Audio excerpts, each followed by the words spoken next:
નમસ્કાર ખેડૂત મિત્રો, ખેડૂત સેવા ભાવતાલ ચેનલમાં સ્વાગત છે। નવા ચેનલને સબસ્ક્રાઇબ કરી લો, બેલ આઇકનને પ્રેસ કરી દેજો ભૂલ્યા વગર, જેથી કરીને હવામાન વિડીયો તમને મળી રહે।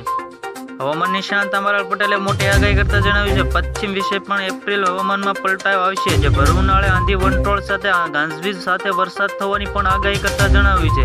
ભર ઉનાળે આંધી સાથે વંટોળ થવાની પણ હવામાન નિષ્ણાત અંબાલાલ પટેલે મોટી આગાહી કરતા જણાવ્યું છે।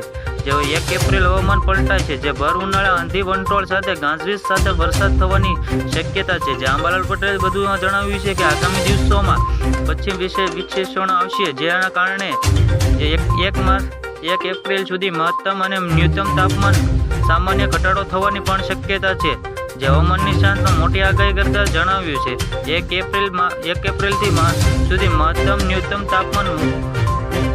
તાપમાનમાં ઘટાડો થવાની પણ શક્યતા છે। જે હવામાન નિષ્ણાત અંબાલાલ પટેલે વધુમાં જણાવ્યું છે કે આવનારા સંભાવિત વ્યક્તિ તેમની આગાહી મુજબ 3 એપ્રિલથી 5 એપ્રિલ દરમિયાન ગુજરાતમાં વાદળછાયું વાતાવરણ આવશે, જે આંધી સાથે વંટોળ સાથે પ્રીમિયમ એક્ટિવિટી થવાની શક્યતા છે, જેના કારણે અમુક ભાગોમાં વરસાદી ઝાપટાઓ પડવાની પણ શક્યતા વ્યક્ત કરતા જણાવ્યું છે।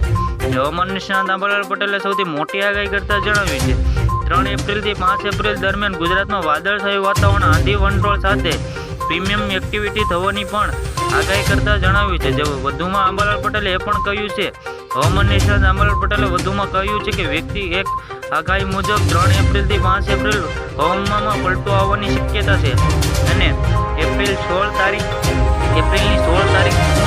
પશ્ચિમ વિક્ષેપણ આવશે, જે આગામી 27 થી 29 એપ્રિલ દરમિયાન આંધી વંટોળ પ્રમાણ વધી શકે છે। આમ એપ્રિલ મહિનામાં ગુજરાતના ભિન્ન ભાગોમાં આંધી વંટોળ સાથે પ્રીમિયમ એક્ટિવિટી થવાની શક્યતા પણ વ્યક્ત કરતા।